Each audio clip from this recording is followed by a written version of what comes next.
Have you ever walked into a room that feels premium, but you cannot really figure out why? I give you a hint. It's not just furniture, it's the lighting. Today, I want to teach you everything I know about residential lighting, from color temperature to sustainable choices, for a home that literally shines. Ciao, I'm Fedi from Flip in Dubai. Welcome back to my channel. Today I want to talk to you about something that I really love, which is lighting and residential lighting in particular. Lighting is not something that you touch and feel, but it's an experience of the space and can really define the difference between a standard room and a luxury one. So let's get started. Did you know the color of the light can affect your mood? A warm light conveys coziness, intimacy, relaxation. Indeed, is mostly used in residential environments and in restaurants, while a cool light conveys more energetic feeling, dynamic feel, and so on, and it's used mainly in gyms, offices, surgery rooms, and so on. So knowing this, it's very important, and this will determine our choices when sourcing the light for our interiors. Let's start with a common mistake that brightness equals color of the light. That's not true. Lots of people think that a cool light is brighter than a warm light, but this is actually saying that a cold coffee has more caffeine than a warm coffee. It's two different parameters, right? So the brightness of the light is measured in watts or lumens, while the color of the light is measured in Kelvin. So let's make an example. A warm light, 3000 Kelvin, at 10 watts is as bright as a 10 watt light with 6000 color temperature, which is only different in perception, but the brightness is exactly the same. They both consume the same power and they cast the same amount of light. It's just different tones of the light. So, shopping tip. When you go and purchase your light bulbs, make sure you read the box. If you want to purchase a warm light, make sure that is written 3000 K, which stands for Kelvin, in the box.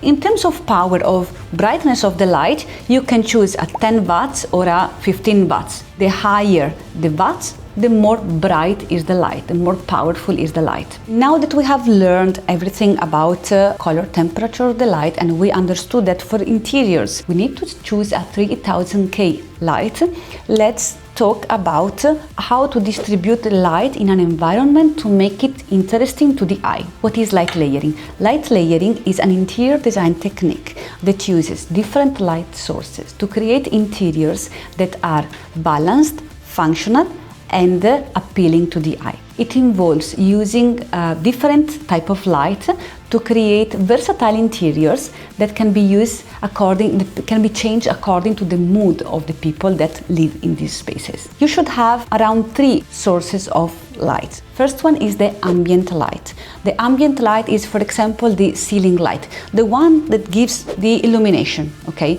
So if you are, for example, in a living room, the ambient light should be enough so that you can have a normal conversation with someone. If you're in the kitchen, maybe the ambient light is stronger because it's more operational. You need to see what you're doing and what you're preparing. Maybe in the bedroom, the ambient light can be very soft and a little bit darker because you don't need that amount of light to work. The next type of light is task light. Task light is a light that is specifically used for a task. This is, for example, the light in the kitchen above the counter. This is a task light. It's a light dedicated to working on the kitchen top. Then we have an accent light. Accent lights are lights that define a spot in the house. For example, a spotlight focused on a painting, a spotlight focused on a wall decoration, and so on. This light gives a lot of variety to the environment, and we actually intrigue your eye to go from object to object instead of having a flat image. Next is type of lighting. Okay, so to create a layering of the space, we can use different light sources. We should have a combination of different light sources to create different moods. You can combine, for example, a ceiling light with a floor lamp, with a table lamp, or with a cove light, to create different light sources and again keep the environment interesting to the eye. And finally, a sustainability tip: use at your advantage the natural light. This one doesn't cost anything, it's free, and if you manage to plan properly the spaces around your windows, you will maximize and utilize this natural source properly without spending money for artificial lighting. Thank you for watching. I hope now you know more about lighting when you go shopping and when you make interior design decisions. Thank you for watching, and as usual, if you have any comment, please write them down below, and see you soon in Flipping Dubai. Ciao!